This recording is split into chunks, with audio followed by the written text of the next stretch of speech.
Coming up on this episode of 101 Sports. The moment we are all waiting for 6 years is finally here. Some big-time moves at the NBA trade deadline. And a recap of the Daytona 500. All that and much, much more, and it all starts right now.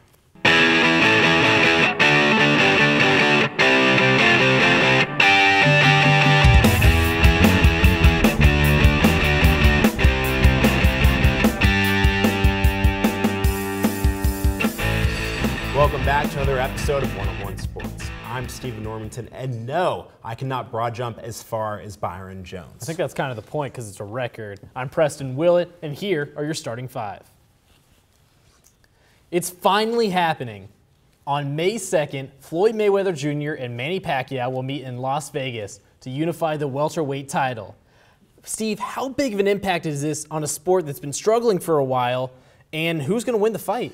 Circle, dot, underline, asterisk, star, whatever you want the date May 2nd in your calendar, because this is probably the biggest sporting event of the year. I'm sorry, in my opinion, this trumps the Super Bowl because this is 6 years in the making. How can it trump the Super Bowl? It's the two best fighters, pound for pound fighters, possibly ever, finally going at it. We've waited to see it, and it's finally here, do you not see that, like, we've been waiting for this for 6 years. You don't think it's lost some of its, kind of aura about it? I think, if anything, it's sort of built up a little more. Now, I know they're not in their primes anymore. Not. But this rivalry is so intense. These guys hate each other so much that it's just manifested itself into this super event. $1,000 a pop, the cheapest ticket already, and it's months away. I will say that this is going to be huge. Floyd Mayweather is at the top of his game. He's still undefeated. Manny Pacquiao, he's one of the more popular boxers in the world. He has those two knockouts, though. I think that Pacquiao's much more aggressive. Mayweather's a little more reserved, so I'm going to go with Mayweather in the 12th round. I'm going with Mayweather as well, just because of his defensive style versus Pacquiao's offensive style. And a quick note, this fight 6 years ago did not happen because Pacquiao refused a drug test. In the last weeks of the NFL Combine, several prospects like Leonard Williams, Vic Beasley, Kevin White, and Byron Jones saw their stocks skyrocket. But for others, such as Randy Gregory, Shaq Thompson, and Melvin Gordon, not so much. It's no secret that the Combine can make or break a prospect. But in reality, what is a more telling measure in the draft process? The actual Combine itself or the college game day film? I don't know about you, but I like my football players playing football, okay? I love the college production because that's the most telling statistic. Look, Vic Beasley had a ton of question mark going into the Combine, but in college, he was the best sack artist in the country. He got after the quarterback, and that's what I want to see because you can see how players can start to fit into your schemes. You can't see that at the Combine. You know, Preston, I never make concessions on this show. I never let you in, but I will make one concession here. The underwear Olympics aren't necessarily the most telling thing about a draft prospect. However, GMs will always say that it's a very important to the process of drafting a player because they learn more about them. They see what they need to work on. But then they backtrack over that by saying, oh, his 40 time wasn't that great, but let's go look at the film and see his game speed. But Preston, all of these drills are specifically tailored to mirror things that players have to do in games. The 40-yard dash, which you mentioned, was designed because it's the same distance that players will cover in kickoffs and punts. Steve, let me give you three names. These are some of the best Combine results ever. Vernon Gholston, Matt Jones, and a name that you're very familiar with, Mike Mamula. All right, where are they? After Chelsea's Champions League match against Paris Saint-Germain, a video shows that 3 Chelsea fans prevent a black man from entering the Paris metro, while the 3 fans chanted, we're racist, and that's the way we like it. Chelsea has since suspended 5 fans for the role in the act and have invited the victim to the PSG return match at Stamford Bridge. Steve, were Chelsea's actions correct, and what can teams do in the future to prevent this? 5 fans now have been suspended for the incident that happened in the metro subway, but I think you need to go a step further, ban them for life from Stamford Bridge. There's only one name in particular that sort of they may need to research a little bit more. Richard Barkley, the 50-year-old, he used to work as a policeman in Northern Ireland, and now he's the director of the World Human Rights Forum. So he appeared in the video like he was sort of blocking the other fans that were chanting and the man that was being accosted by them. So I'm not really sure if you can suspend him. Time will tell with his case, and he's definitely one of the more prevalent names in the case. He's the only one you can really see from the video. And Chelsea has done everything that they should, and yes, I agree that maybe they should ban them for life. But the thing is, soccer is one of the more racist sports in the world. Okay, and this has a lot to do with this is played over an international spectrum. So different countries who aren't as sensitive about racism issues may not have a problem with this. It's all about the culture and how quickly they can adapt to the times. I mean, we saw Mario Balotelli get criticized for a banana being thrown at him and leaving the pitch. That's absolutely ridiculous. Not much they can do. But surprise, surprise, Alex Rodriguez is back after providing no notice and showing up on Monday for a workout at the New York Yankees minor league camp. Rodriguez, who sat out last year after serving the longest drug suspension in baseball history, expressed regret to news reporters, saying that he is embarrassed at his own behavior. At this point in his career, though, do the Yankees, or Major League Baseball for that fact, even want A-Rod back? I'm going to surprise you. Hey, A-Rod's back, and he's a good player still. He can hit the ball around the park, okay? And they're bringing him back to be a DH. He's not going to be out there every day third baseman. He might play on occasion, but he's a DH kind of guy. And with as many injuries as the Yankees had last year, I think they're glad to see him back for the production that he might be able to give them. Wait, are you being serious or are you being sarcastic? Not sarcastic at all. Oh, you're actually being serious. He's a good hitter. Preston, the only reason he's here is because he's due $61 million. This guy's going to be the biggest distraction ever in the history of spring training. That plays into the appeal, Steve. He takes the attention off some of the other Yankees players that are having issues on their own. And for the MLB, it's all about storylines going into the season. And this is a huge one. And the major leagues are as a league that's striving to be in the headlines. They need the headlines to be successful. Staying in New York, the New York Knicks are a mess yet again. Phil Jackson recently said that the Knicks gave the basketball gods a heartburn after saying last month that the experiment has, quote, fallen flat on its face. Head coach Derek Fisher is saying that they are trying, but star Carmelo Anthony has already given up for the rest of the season, having knee surgery this past week. And former guard J.R. Smith says that the triangle offense will turn away free agents.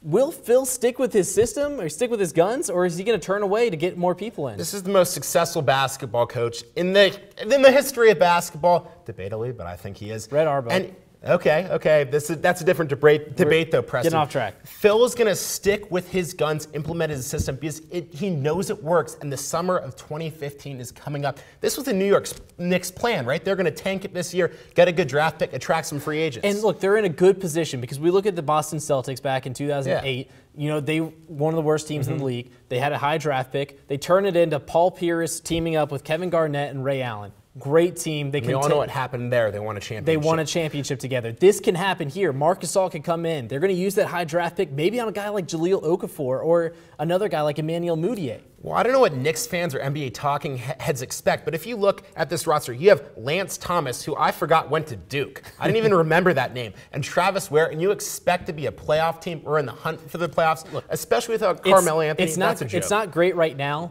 But in the end, Phil Jackson might have to turn away from the triangle offense to get people to come in. That's all the time we have for the Knicks and for this edition of the Starting Five. But coming up, Preston kicks off the first half of our NBA coverage. Another NBA trade deadline has come and gone, but this one will not be forgotten. 9% of NBA players were traded by the trade deadline, including some big names moving teams. NBA experts Andrew Zung and Stephen A. Harris are here to break down some of the biggest moves from the trade deadline. Guys, let's start with the NBA's best tankers. The Philadelphia 76ers trading away two of their most attractive assets, you could say, in Michael Carter-Williams and KJ McDaniels. Did the Sixers get better for the future with these moves, Stephen A.? I'm going to say that they did, because Joel Embiid's going to be the centerpiece of that team, and when you build around a center, you need floor spacers. Michael Carter-Williams and KJ McDaniels can't do that. Michael Carter-Williams can't shoot from anywhere. He was shooting just under 400% or just under 40% for his career. And he was also shooting under 26 from the three. Exactly, and KJ McDaniels was doing the same type of numbers. Their player efficiency ratings are both under 13. I mean, they're wildly ineffective players. I get it. The Sixers aren't a great team, but neither one of those guys are going to be a centerpiece start. KJ was going to be gone anyways after the season.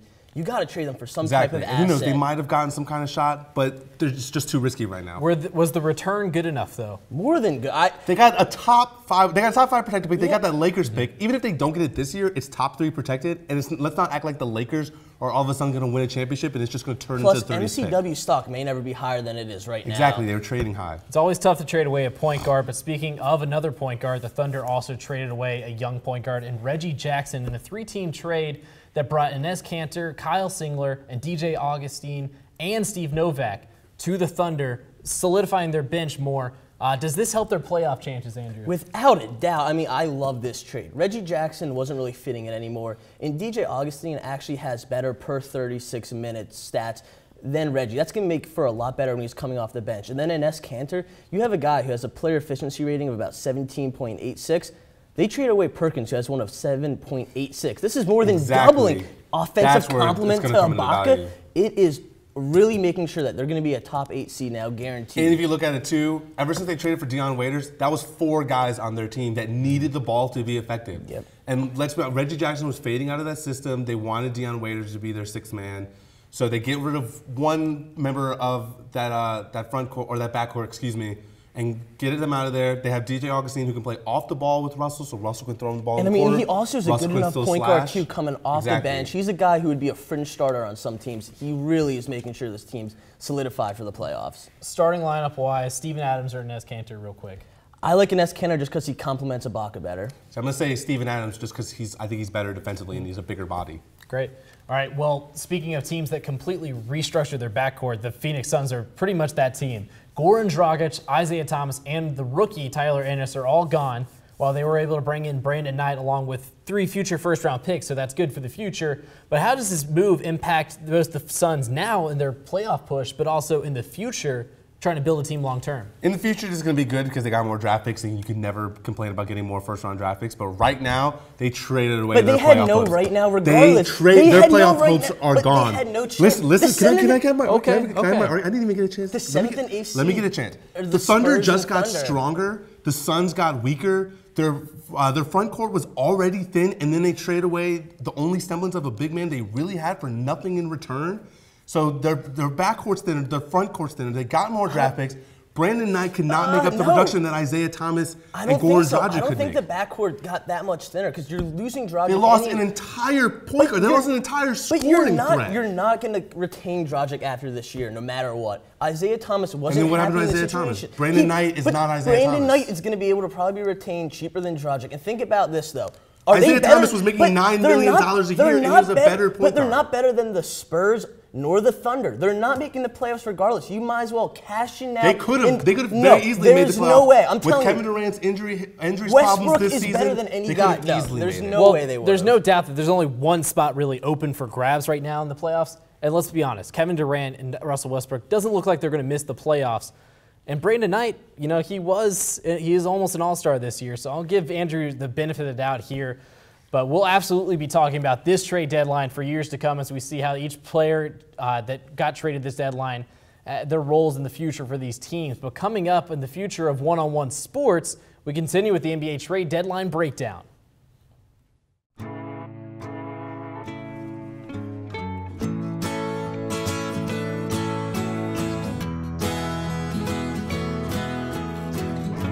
Wake the sun, tell him that I've begun to dream of things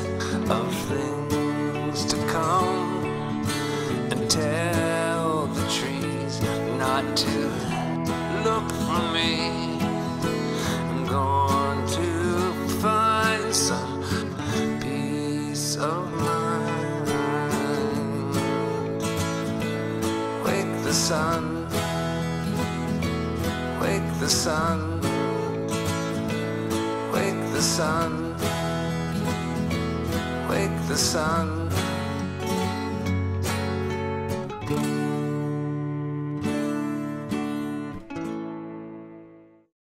RBIs and 36 homers.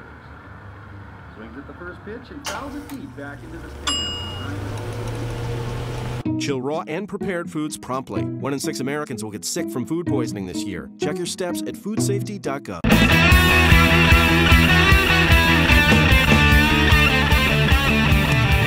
Welcome back to One-on-One Sports. The trade deadline has come and gone, but Thomas, Hale, and I are here to stay and break down all the big point guards that moved during the break. A bunch of floor generals swapping uniforms. The biggest name, Goran Dragic, is finally in Miami, South Beach. Oh, yeah. Riley has made another huge impact via the trade. Let's see what we've got for him thus far. With Goran Dragic, I like him coming out of Phoenix. He wanted a new place to go because he wants to be a big player in this league. With you can see here, I think he's going to be driving in the lane a lot, throwing oops as you can see there. He's going to be playing with Hassan Whiteside a lot. He and D. Wade are going to have great chemistry, I believe. Goran Dragic just can drive in the lane, kick it out as easy as possible. He's also a very underrated shooter, and he really was underappreciated in Phoenix. I felt as though he didn't get enough minutes, especially for a fringe first-team NBA guy last season. Fourth best shooting guard in the league last year. He's definitely an impact player. Let's move. My Philadelphia 76ers disappointed me again, trading Michael Carter-Williams to the Bucks. However, this young and up-and-coming team just got a whole lot better, in my opinion. I believe that once Jabari Parker gets back, they're definitely going to be in the playoffs next season. They're already definitely in the playoffs this season. It's a better move than Brandon Knight. Michael Carter-Williams can bring defense because they don't need any more offense. Antetokounmpo is going to be a big player. And once Jabari gets back, like I said, that team's going to be clicking. Yeah, and one thing we particularly like about Michael Carter-Williams is his defensive ability. Can you elaborate on that a little bit? 6'6", huge wingspan, scrappy player. Any point guard that's going to try to drive in the lane, he's just going to stop. And then Jason Kidd's just going to coach him up for the rest 4 years maybe, as long as they keep him. And he's going to be a perfect defensive player. And Jason Kidd, he was one of those players that really struggled establishing his three-point shot right when he got into the NBA. Somewhat similar to Michael Carter-Williams. He picked it up at the end of his career. We'll see if he'll be able to teach Michael Carter-Williams a few pointers that help him emerge as a better three-point shooter. Let's move to another deal. Reggie Jackson going to the Pistons, replacing that injured backcourt. How do you think he'll impact the Pistons going forward? I think this is exactly what they need. They're definitely going into the playoffs now. They can make a good push, I think. Brandon Jennings is a great player, obviously. DJ Augustine was also a good fill-in for point guard, but Reggie Jackson just has what they both couldn't bring, better defense while maintaining that strong offense. And DJ Augustine, is not the long-term solution. Reggie Jackson was really looking for that deal to finally come up. Wasn't going to happen in OKC because they needed to commit to Russell Westbrook and, of course, Kevin Durant long-term. Is this the perfect fit for him? I believe it is. He's got Andre Drummond and Greg Monroe. Reggie Jackson likes to cut a lot, so when he goes in, pick and roll offense, especially with two big guys like that, alley-oops all day. Hey, exciting stuff here in the NBA over the trade deadline. Thanks very much, Thomas. Coming up after the break, NASCAR. We've got all the Daytona 500 action. NASCAR's big race is come and gone. The Daytona 500 had its triumphant day this past Sunday. And here to break down the great American race and what is to come in NASCAR is the one, the only, Steven Taranto. We'll start with the race itself, where Joey Logano won the 57th running of the Daytona 500, but was a little overshadowed by the caution thrown up on the last lap of the race. While NASCAR cited safety concerns, many fans feel the race should have been allowed to finish. Do you think NASCAR was right to throw up the caution? I've said it once and I'll say it again, absolutely not. I understand the issue of safety, especially considering that NASCAR was probably going to be very sensitive to it after Kyle Busch's injury in the Xfinity race on Saturday. But think about this. This is the Daytona 500. This is the biggest race of the year, and all of the working fans out in the stands deserve, and all of the fans watching on TV deserve to see the biggest race of the year run to its natural conclusion. And I mean, even looking at the accident, I don't think that there was really any reason to throw the yellow. I didn't see that many hard hits. You know what? I can see that it may not have made a difference in the end. I really don't think Kevin Harvick and Dale Earnhardt Jr. were in a position where they could have passed Joey Logano before the start-finish line.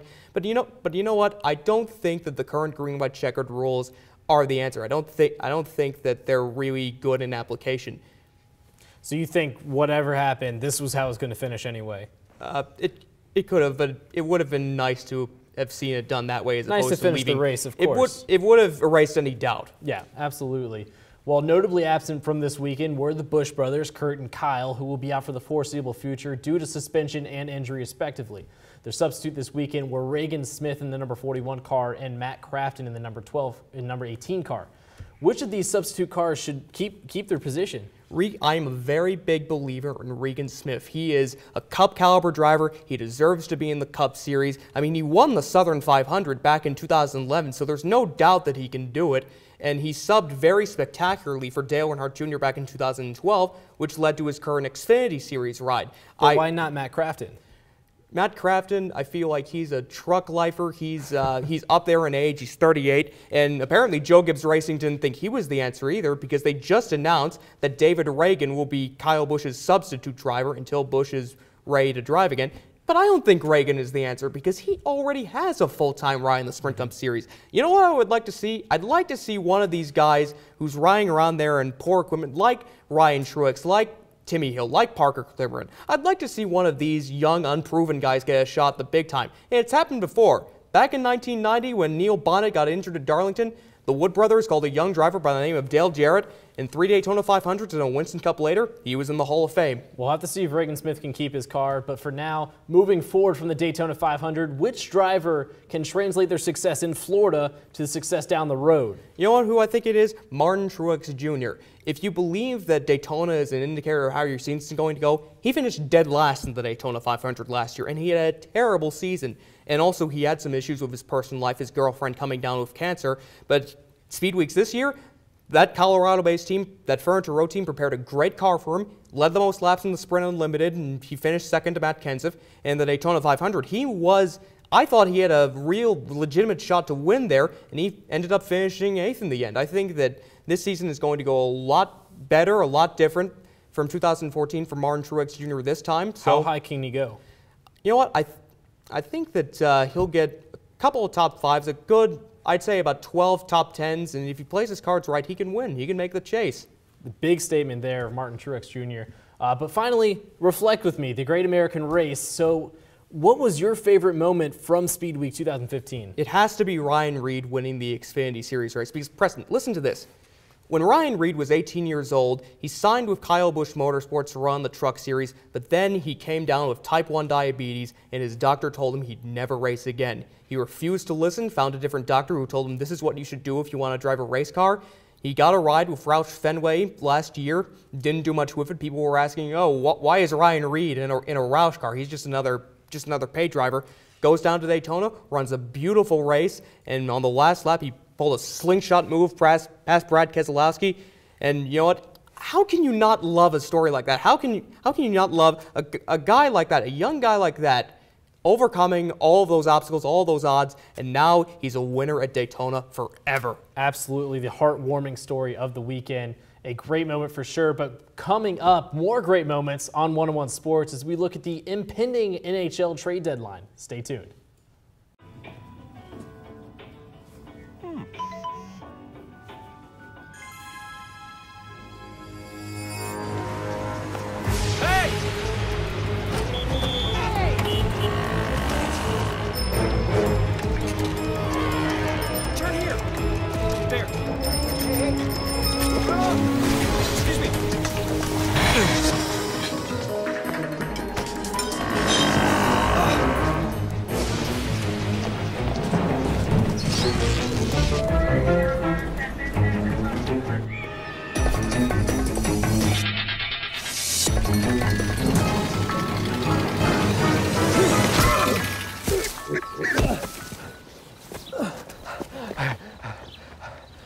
So, same time next week? Well, of course. Put away a few bucks, feel like $1 million. For free tips to help you save, go to Feed the Pig.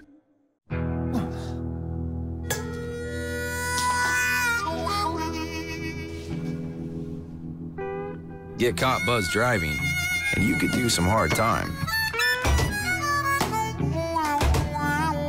Craig, knock it off. Sorry, Mom. It could cost you around $10,000 in fines, legal fees, and increased insurance rates. And that could set you back a few years. Buzzed, busted, and broke. Because buzz driving is drunk driving. This is your computer. Let's go on the internet. Let's go. Okay. She's gonna love me all over again. Now. Jamaica, here you come. Here we go. Good job.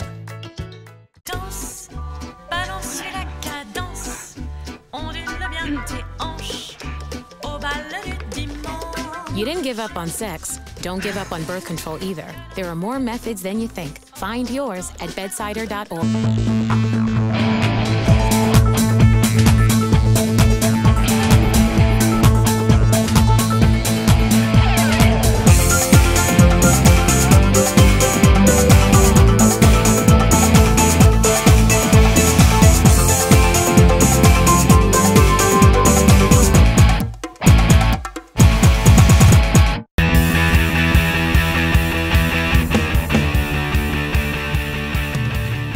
2015 NHL trade deadline is next Monday, March 2nd at 3 p.m., so expect the rumor mill to churn in overdrive this week as general managers work the phones to try to make one last-ditch effort to improve their teams heading down the stretch in the regular season. So I'm joined by Cam Ciesielski to talk about all the names that have been swirling around in this rumor mill. Cam, let's start out with another Cam Atkinson, the 25-year-old. What do you think about him? So Cam Atkinson, Columbus Blue Jackets, incredibly talented young winger.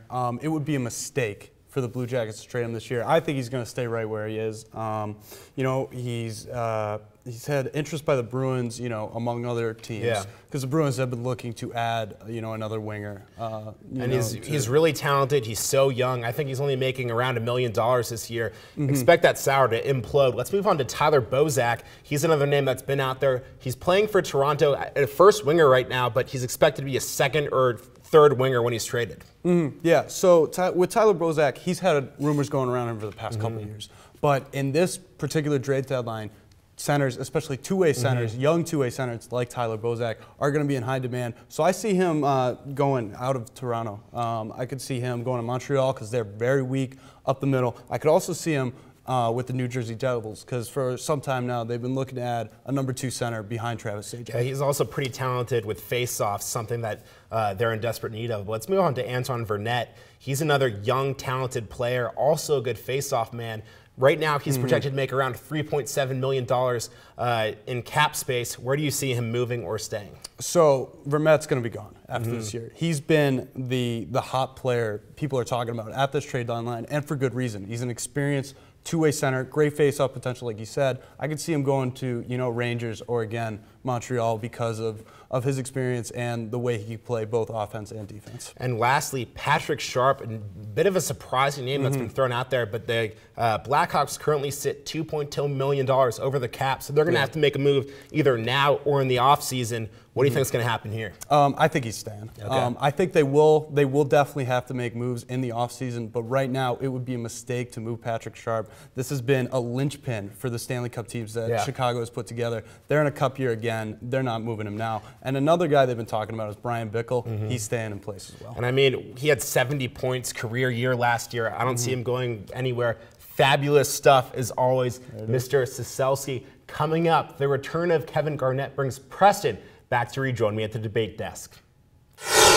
Oh, what a sweet reunion it will be as the big ticket is returning to the Timberwolves and will finish out his career with the franchise who drafted the future Hall of Fame forward with the #1 overall pick way back in the 1995 NBA draft. His return to the Twin Cities will certainly be magical, which got us thinking, what was the most memorable sports return sports has ever seen? I'm going to go with Michael Jordan. How about you? I was going to go with LeBron James, but this is not natural, so I think we should just switch it up. Yeah, I'll go with LeBron James here. Look, he may not have the impact, the accolades yet in the NBA, but culturally, there's been no bigger comeback return than LeBron James to Cleveland because the culture in Ohio immediately switched. It was no longer, gosh, I hope we make it. It's, yeah, we could actually win a title now. And for those people that forgot, LeBron really turns the downtown Cleveland area into this vibrant city before he left, and it's slowly but surely coming back. Michael Jordan comes back for his first retirement. Of course, goes on to win not 1, not 2, 3 championships with the Chicago Bulls, completely changing the landscape for playoff basketball success forever. The most successful postseason player of all time, which indeed makes him the best player of all time. Okay, that's another debate, but I know that was a great emotional return. But nothing beat, I'm coming home back in the Cleveland, Ohio, back in the summer. Look, LeBron James' impact on Cleveland is no doubt unquestionable. Well, that's all the time we've got for this episode of 101 Sports. But if you missed anything or want to watch us again, be sure to check us out on youtube.com/101sports. Also, be sure to follow us on Facebook and follow us on Instagram and Twitter at 101 Sports. And as always, remember, until next time, whose side?